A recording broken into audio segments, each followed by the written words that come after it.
Saltwell Park was one of Gateshead's greatest assets. It was one of the few amenities in the borough that people travelled from outside the town to visit. Most of the original Saltwell Park was the private grounds of Saltwell Towers, a Victorian mansion built for the stained glass manufacturer William Wales. The corporation bought Wales's land for £32,000 in 1876 and spent a further £11,000 on landscaping the northern half, which until then had been open fields. A 14.5-acre lake was formed in 1880 with an island.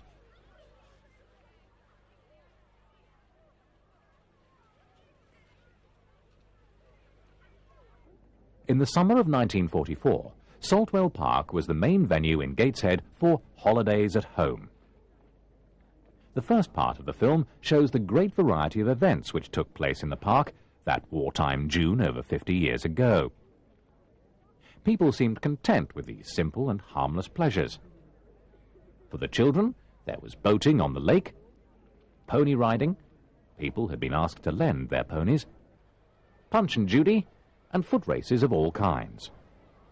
The Mayor, Sidney Heppel, and the Mayoress took a full part and awarded modest prizes to the children. For adults, one of the main events was a bowls tournament for a cup presented by the town's Member of Parliament, Thomas Magnay.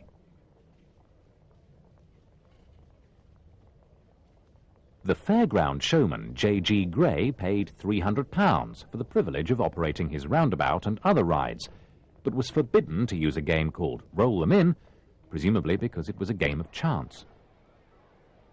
In 1944, the periods fixed for the holidays at home were the 17th to the 25th of June and the 5th to the 8th of August. The council allocated £1,000 for the events and asked its employees to assist voluntarily. Saltwell Park closed at 11 p.m. for the period.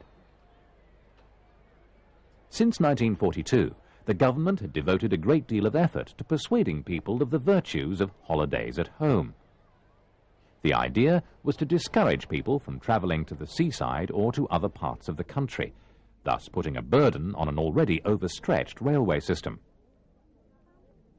In a well-known slogan of the time, people were asked to consider, is my journey really necessary? Special holiday trains were in fact withdrawn. Some historians believe that most people ignored the government's exhortations, and while the Gateshead holidays at home were undoubtedly popular, it's likely that many could not afford to go away on holiday anyway. The government devolved the task of organising holidays at home to local authorities, and Gateshead Corporation sponsored them in the summers of 1942, 43 and 44. So, by this last full summer of the Second World War, a great deal of experience had been gained at making much out of little. One unusual aspect of the 1944 holidays was the decision to make a film of the events in superb quality colour, producing a unique record of Britain in wartime. The cameraman is thought to have been a member of the police force. Much of each afternoon was taken up with more or less organised children's sports, sack races, skipping races and the like. Modest prizes, probably pennies, were awarded to winners. Parents were also enthusiastically involved.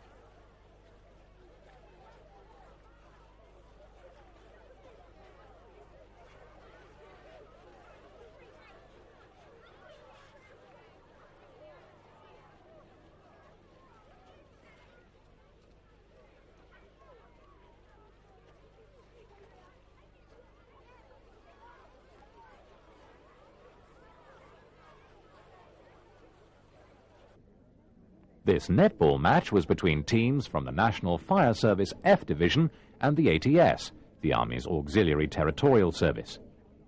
The Fire Service won by a convincing 30-6.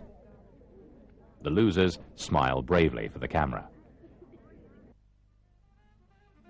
Towards evening, there was dancing on the green in Saltwell Park.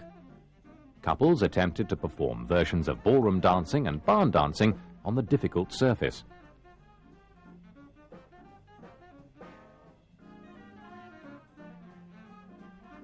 The absence of men of military age is very noticeable.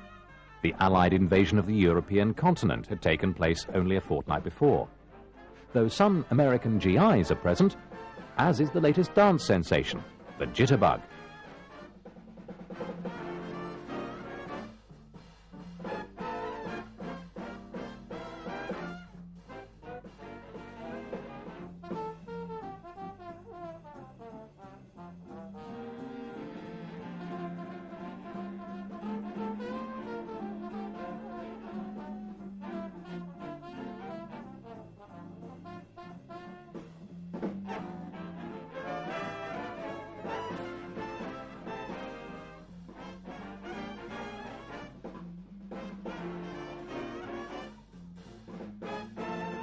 Carefully rehearsed classes of girls from the town schools performed folk dances, and boys and girls demonstrated what was then known as drill.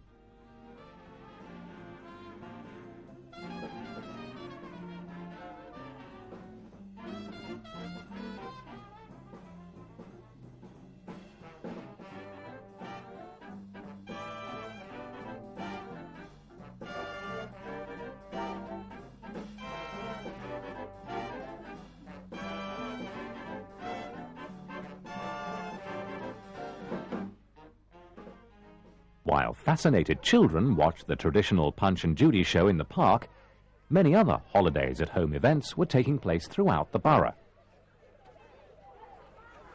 At the Shipley Art Gallery, there were exhibitions of Soviet art in wartime and Czechoslovak physical training, which the local press described as interesting. Band concerts by colliery and brass bands were entertaining crowds at other parks in the town. At the Shipcote Baths was a water polo match between Gateshead and South Shields.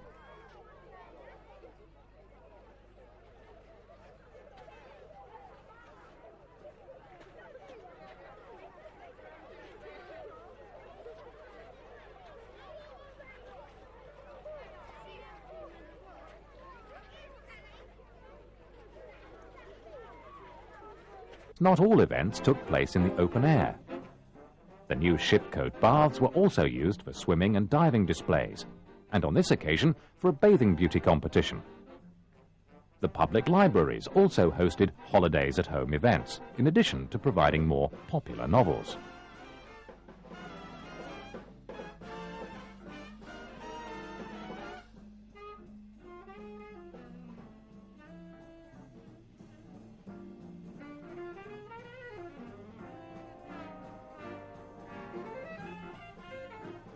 The last of the holidays at home was on August Bank Holiday 1944.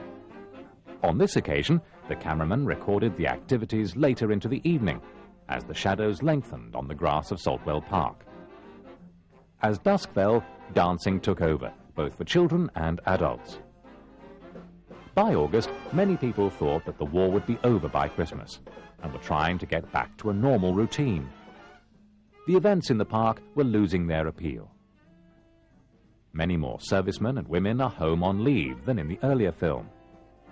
Trains to holiday resorts were crowded, and at bus stations, queues of 4 hours waited for transport to the Northumbrian countryside.